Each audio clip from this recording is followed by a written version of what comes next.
Caros alunos, tudo bem?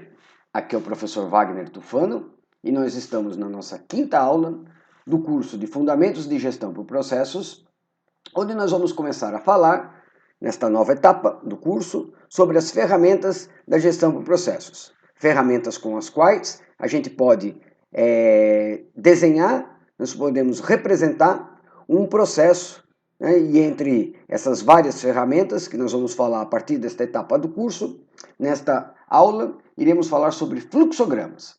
Fluxogramas são diagramas que daqui a pouquinho a gente vai ver, mais ou menos semelhante a esses que eu tenho aqui nesse primeiro slide.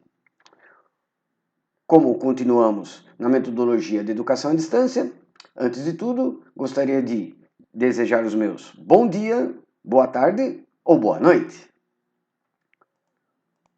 O fato é que, na gestão por processos, existem várias ferramentas com as quais nós podemos representar um processo, né? O fato da gente representar um processo vem de encontro à necessidade da documentação desse processo. Uma documentação para deixar claro, não só para os funcionários, para os colaboradores da empresa que estão atuando atualmente, como os novos colaboradores, num processo de treinamento, numa nova etapa da empresa ou até no treinamento para novos funcionários. Nós vamos falar sobre várias ferramentas, né, começando aqui por fluxogramas, né, porque todas essas ferramentas elas vão possibilitar a facilitação, né, do entendimento sobre esse processo, do entendimento dos processos realizados em uma organização, né. Os fluxogramas, eles são desenhos, são diagramas, né, onde um processo, né, que geralmente pode ter várias etapas, desde o seu início até o fim, possa ser representado. Com isso, não adianta a gente só pensar como o fluxograma funciona, ou mesmo ouvir alguém explicando. É necessário que a gente tenha isso aí diagramado para facilitar o entendimento, tornar o entendimento mais visual, tanto para as pessoas que já conhecem aquele processo, como as pessoas que estão começando a atuar nesse segmento. A visualização de como um processo ocorre é algo muito importante, então, nessa fase de treinamento de novos funcionários ou mesmo daqueles funcionários que já atuam na organização. E é nesse momento que a gente pode utilizar um fluxograma para visualizar não só o início, mas também todas as etapas por onde um processo passa, né? Relatando o início, o meio, quais são as tarefas que compõem esse processo, de uma maneira bastante clara, até que o processo seja entregue, até que o processo seja finalizado. Os fluxogramas, eles podem contribuir para melhorar a compreensão dos processos e também como eles são interligados. Lembrando da aula anterior, que nós vamos ter o macroprocesso, que seria a produção de um produto ou serviço final ao cliente, né? E esse macroprocesso pode ser composto por vários subprocessos e vários processos. Então, o conjunto desses processos, doravante denominados, representados por fluxograma, vão poder ser documentados de uma maneira bastante fácil num diagrama que é de fácil entendimento por qualquer pessoa. O fluxograma, então, ele vai ser o quê? Ele vai ser uma representação gráfica, né, de uma sequência lógica das etapas em que um processo está sendo desenvolvido na organização. Ele vai permitir uma análise dos limites, ou seja, de onde começa e onde termina o processo, e fornecer uma visão global, né, que se passa por um produto ou um serviço, né, produzido ou prestado pela organização. Ele é estruturado por símbolos geométricos. Aqueles símbolos que a gente via naquelas réguas de gabarito, aqueles velhos gabaritos que muitos tivemos no ensino fundamental, né? Aqueles símbolos geométricos são utilizados, entre outros, para desenho, para construção de fluxogramas. E vão simbolizar quais são os materiais, os serviços, os recursos e as etapas envolvidas nos processos. E quais são as direções a serem seguidas, ou seja, qual é o fluxo, qual é o caminho que vai ser seguido para que o resultado, seja um produto ou seja um serviço, possa ser atingido.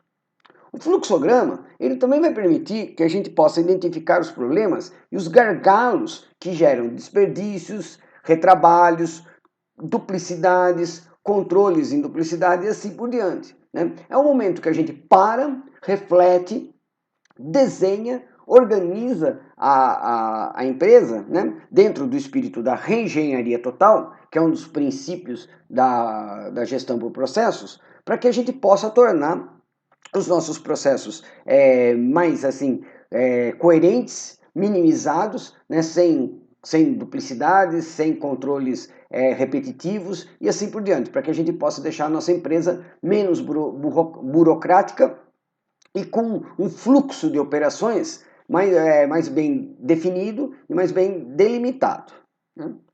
Então, quais seriam os principais símbolos, né, os principais símbolos geométricos que a gente pode utilizar no fluxograma? Eu gostaria de explicar mais ou menos, não na ordem que a gente vê aqui no slide, mas mais ou menos na ordem e que a gente pode utilizar no fluxograma. E daqui a pouquinho eu vou fornecer alguns exemplos, né, de fluxogramas que podem ser desenhados, alguns exemplos, porque a gente sempre trabalha com base em exemplos, né? A gente sempre aprende e a gente se desenvolve com base em alguns exemplos. Então, todo fluxograma, ele vai começar e encerrar por este símbolo aqui. Alguns fluxogramas, o pessoal simplesmente coloca a palavra início, ou a palavra fim, ou ainda término, dentro do símbolo. Ou ainda, a gente pode colocar o nome do processo que está sendo iniciado ou está sendo encerrado dentro desse símbolo. Tá legal? Outro símbolo muito utilizado, né, é o processo, ou ação, né? O processo ou ação, na realidade, ele vai representar variedades de funções, execuções, tarefas, né? Ele vai representar as tarefas que são executadas dentro de um processo para que ele possa funcionar perfeitamente, para que ele possa funcionar de uma maneira lógica. Para unir todos os símbolos, a gente usa setas de direção. As setas de direção, elas vão sempre indicar o fluxo em que o fluxograma está seguindo, né? Tá seguindo. Bom, fora esses três símbolos aqui, nós ainda temos um símbolo muito utilizado, né? Que é esse aqui, ó. Ele vai representar a decisão, losango, né, o losango aqui, ele vai representar a decisão, uma decisão, porque num processo nós sempre temos que tomar decisão, e a partir de uma decisão, sim ou não, talvez, né, essa decisão vai poder gerar outros fluxos, outros caminhos a serem seguidos. Quando a gente tem vários caminhos que sejam seguidos, várias tarefas de acordo com uma decisão, positiva ou negativa, nós podemos ter a união, né, a conexão dessas tarefas para que o fluxo possa seguir num caminho lógico. Para a gente fazer isso, nós utilizamos o conector. O conector é um símbolozinho pequeno, né, e ele vai representar a junção de vários fluxos que podem seguir de forma paralela ou eles podem seguir de acordo com a decisão tomada. Tá? Então esses aqui são os principais. Agora outros símbolos utilizados em fluxo, outros símbolos geométricos que podem ser utilizados no fluxograma, são esses aqui. Vamos começar pela uma ordem mais ou menos lógica. Entrada de dados. Entrada de dados, esse paralelogramo aqui, olha só, que ele significa uma entrada que pode ser via teclado, via uma catraca eletrônica, via uma leitura óptica, via um controle biométrico, leitura facial, íris e assim por diante. Qualquer entrada de dados, né, num sistema, por exemplo, né, vai ser representada por esse paralelogramo. Essa entrada de dados, ela pode ser armazenada, armazenamento digital, seja no computador, seja na nuvem, né? E todo esse armazenamento vai ser sempre representado pelo cilindro. Então, o cilindro, ele representa um armazenamento de dados, né? Um armazenamento que teve a sua entrada, né? Em vários dispositivos de entrada, e esse armazenamento vai ser, para representar um armazenamento, a gravação de dados, né? A gente vai utilizar o cilindro, tudo bem? Bom, quando o processo é repetitivo, quando a gente executa várias vezes o processo, a gente utiliza esse retângulo, então um retângulo parecido com o processo, só que ele tem duas listas aqui na vertical, né, para indicar que é um processo repetitivo, que a gente vai fazer várias vezes. Tá? Então, pois bem, então a gente já viu o início, fim, já vimos processos, ou seja, as tarefas dentro de um processo maior, que podem ser únicas, podem ser repetitivas, a entrada de dados, o armazenamento, né? Vimos esse aqui também, que é o losango, que é muito utilizado para decisão, e o conector. Tá? Alguns outros símbolos também utilizados dentro da representação de fluxograma. Olha só, documento.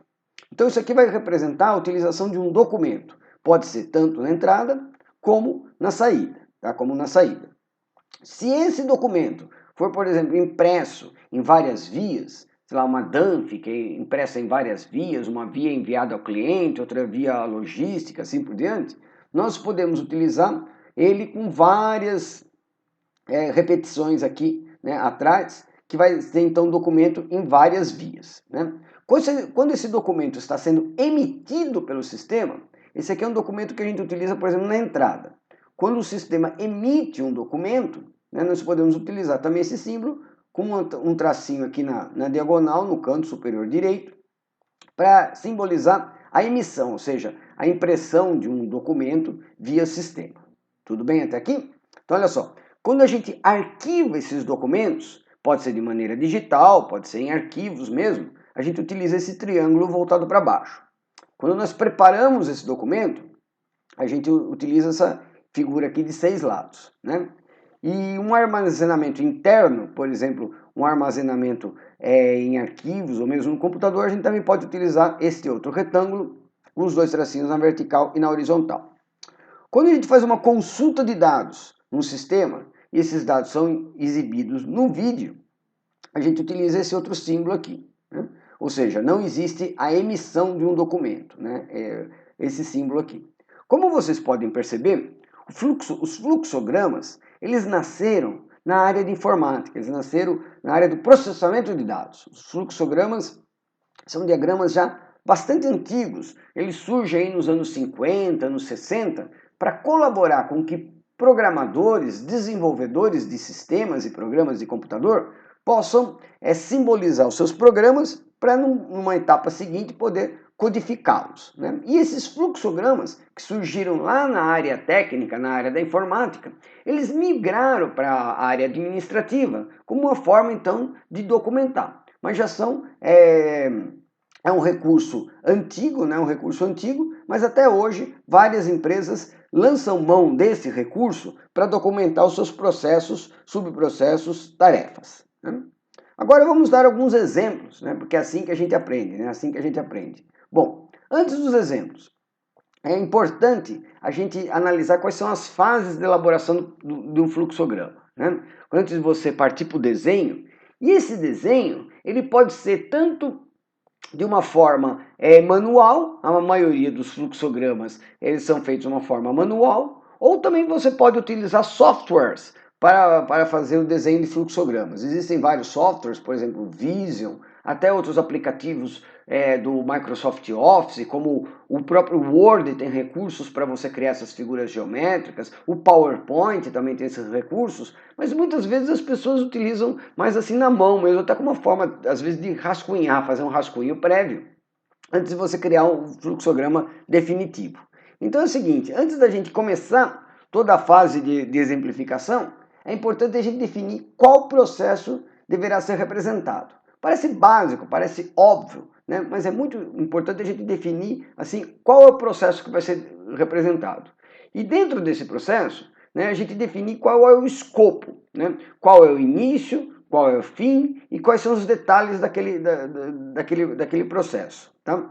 Ou seja, a gente não pode querer resolver o mundo fazendo um pequeno fluxograma. É muito importante a gente dividir, né, que foi a matéria que nós vimos na última aula, quando nós vimos a questão dos subprocessos, né, e dos processos que estão dentro de um macroprocesso. Então é muito importante a gente dividir, né, porque ninguém vai resolver o mundo, ninguém vai resolver todos os processos da empresa num único fluxograma. Né?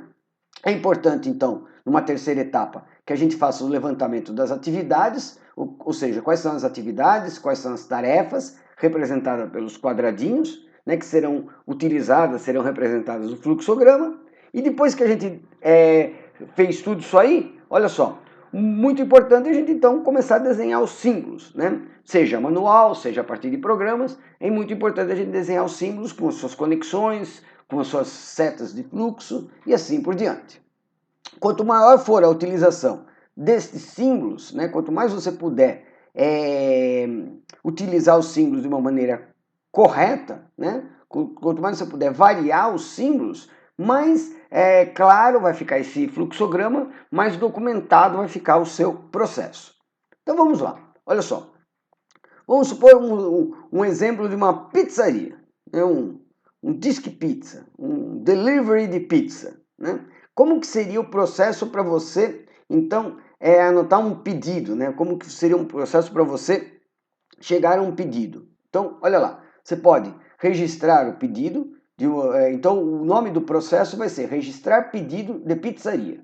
Então aqui, ao invés de começar simplesmente com a palavra início, né, eu já coloquei o nome do processo, né? Então como que o processo começa? Olha, você tem setas de fluxo, né, que vão seguindo, né? Então como que ele começa? Ele começa, vamos supor que você atendendo o telefone, você é o atendente lá da pizzaria e você está atendendo, você está registrando então pedidos de pizza. Então você vai atender o telefone. Bom, aí o que vai acontecer? No sistema você pode verificar o cadastro, né? Você pode verificar um cadastro. Note que aqui ele utilizou um documento, né? Ele usou o documento. Também poderia utilizar a entrada manual, né? A entrada manual do teclado, para você verificar se aquele cliente já está cadastrado. Aí vem o losango, né? Como eu comentei com vocês, o losango, então, ele serve para você tomar uma decisão. Olha lá, serve para você tomar uma decisão. Então, olha lá, qual é a decisão?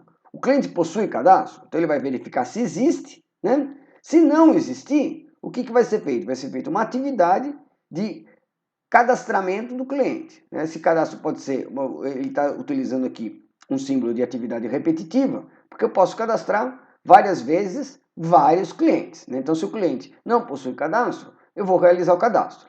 E se ele possui o cadastro, então eu vou registrar o tamanho ou o tipo da pizza que ele está pedindo, né? Então aqui eu já tenho um cliente cadastrado, nesse ponto aqui eu tenho um cliente cadastrado, né? E eu vou poder registrar o tamanho, o tipo da pizza.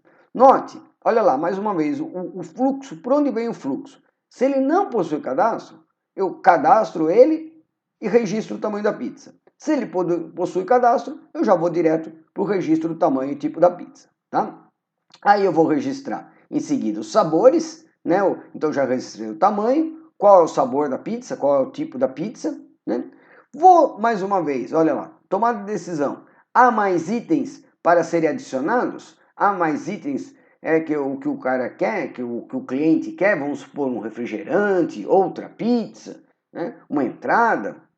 Então, olha, se sim, eu vou adicionar os pedidos. Poderia também ter utilizado este fluxo, né, que é uma atividade repetitiva, porque eu posso cadastrar vários itens. Se não, né, tem alguma observação para o pedido, sei lá, pizza sem cebola, né, qual é o endereço, qual é um ponto mais próximo do endereço, alguma observação que o cliente queira colocar, né?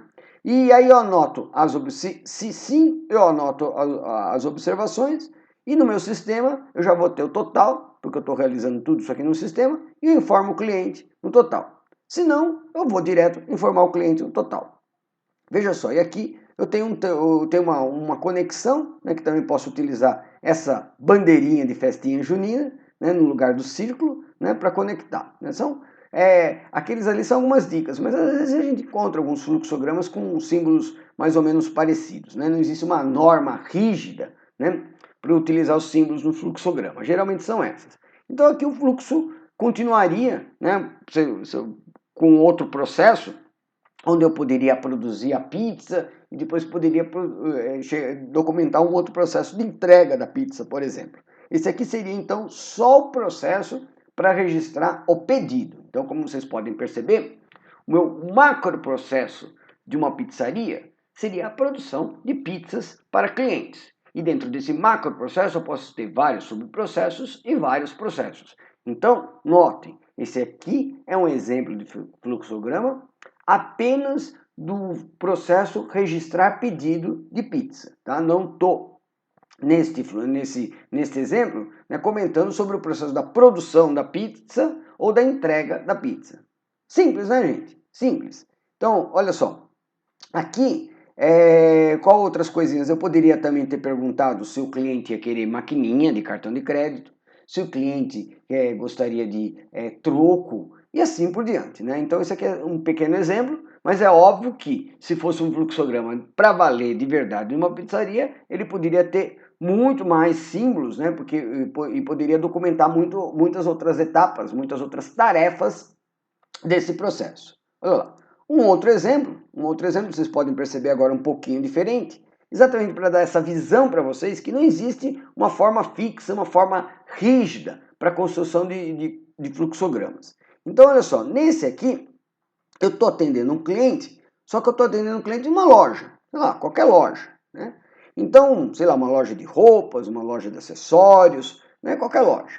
Então, olha lá, aqui eu já estou utilizando início, né? Então, veja só a diferença, estou usando início, tá? Então, abordagem, então qual é a primeira tarefa que compõe esse fluxograma de atendimento de um cliente? Então, olha, abordagem inicial, cliente, no momento que ele entra na loja. Olá, bom dia, boa tarde, tudo bem? Sinta-se à vontade. Se precisar de alguma coisa, estou aqui, meu nome é fulano, né? Sinta-se à vontade, qualquer dúvida, estou aqui para esclarecer, e assim por diante. E o cliente diz o que está buscando, né? É para você saber, né? Você pode perguntar ao cliente, ou ele pode chegar e dizer para você, se ele sabe realmente o que ele quer, ou se ele está só dando uma olhada na loja, ele não tem assim um desejo sim, fixo da loja. Então olha lá, se ele não tiver, então você pode oferecer ajuda para o cliente, né? Porém, você vai também deixá-lo andar livremente nas dependências da loja. Aquele tal negócio, estou à sua disposição, fique à vontade, qualquer coisa, meu nome é João. Né? Se sim, se ele já entrou na loja sabendo exatamente o que ele quer. Olha só, então você vai indicar ao cliente quais são as opções daquele produto. Tá legal? Você pode, como um vendedor, explicar as especificações dos produtos, né? Dar detalhes, tamanho, cor, se for uma loja de roupas, sei lá, como que ele pode usar para lavar, como ele pode não usar para lavar, passar e assim por diante, né? Isso se ele souber. Se ele não souber, olha lá, depois que ele der uma volta na loja, depois que ele andar, der uma olhadinha, você pode, né, pode solicitar para você alguma informação sobre algum produto, né? Então, se sim, né, olha só, você vai explicar as especificações, né? Então, aqui, olha lá, tem um cliente que já sabia o que estava querendo, e o cliente que não sabia o que estava querendo e foi procurar, né? Se ele não achou nada que interessa, olha lá, eu já finalizo a abordagem do atendimento ao cliente. E se ele achou alguma coisa que deseja, então vou dar as explicações das especificações do produto. Então note, aqui eu já tenho uma junção. Então o fluxo, se não deu não aqui terminou, o fluxo continua por aqui. Ou seja, aí eu posso abordar se o cliente quer ou não comprar o produto. Se sim, eu vou encaminhá-lo para o fechamento da venda, seja no caixa ou seja em algum outro departamento da loja.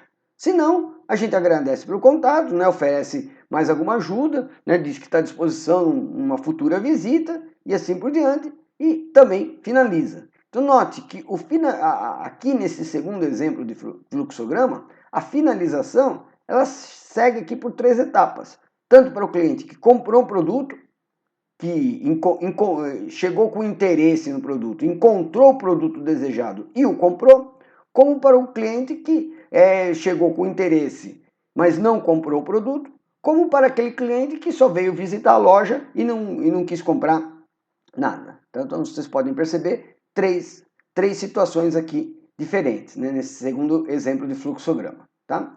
Essas aqui foram algumas referências bibliográficas que eu utilizei para elaborar a aula, e na seguida, na sequência da aula, eu vou desenhar manualmente um outro exemplo. Eu vou fazer um terceiro exemplo de fluxograma, onde eu vou desenhar manualmente, tá? Olha só, nesta aula de fluxograma, que como vocês podem perceber é uma aula assim rápida, porque também é uma técnica que talvez alguns já conheçam, alguns já viram, né? Nós vamos pedir uma atividade. Qual vai ser a atividade desta aula? Você vai selecionar um processo que você atua dentro da organização. Se você, por um acaso, está desempregado, mas já teve alguma atuação, então você pode pegar algum processo que você já atuou, que você já utilizou. Se você nunca trabalhou, você pode, por exemplo, pegar algum processo, por exemplo, aqui na escola, por exemplo, você pode pegar o processo de matrícula, né? Ou matrícula na escola, ou rematrícula da escola. E o que você vai fazer na atividade desta semana? Você vai desenhar um fluxograma, né? Deste processo que você escolheu, que você esteja atuando, que você já atuou, né? Ou algum processo que você tenha algum conhecimento, como, por exemplo, matrícula escolar, né? Então você vai desenhar esse processo. O desenho desse processo vai poder ser manual, como o exemplo que eu vou dar na sequência, ou você pode utilizar algum aplicativo, algum software de computador para você desenhar. Se você utilizou o software de computador, basta você gravar esse fluxograma. Você pode gravar nas extensões mais conhecidas, né? Pode até fazer uma imagem, um JPEG desse teu fluxograma. Se você optar por fazer um fluxograma manualmente, você pode fazer o fluxograma numa folha de papel, depois você fotografa, e de uma maneira ou de outra, eu vou criar um link na aula para que você possa, como a gente já fez nas atividades anteriores, para que você possa enviar o seu fluxograma. E essa vai ser mais uma atividade agora para compor a nota A2, né, do nosso curso. Então, eu espero que vocês tenham gostado dessa aula, que foi relativamente rápida, né, e até o nosso próximo encontro. Abraço a todos!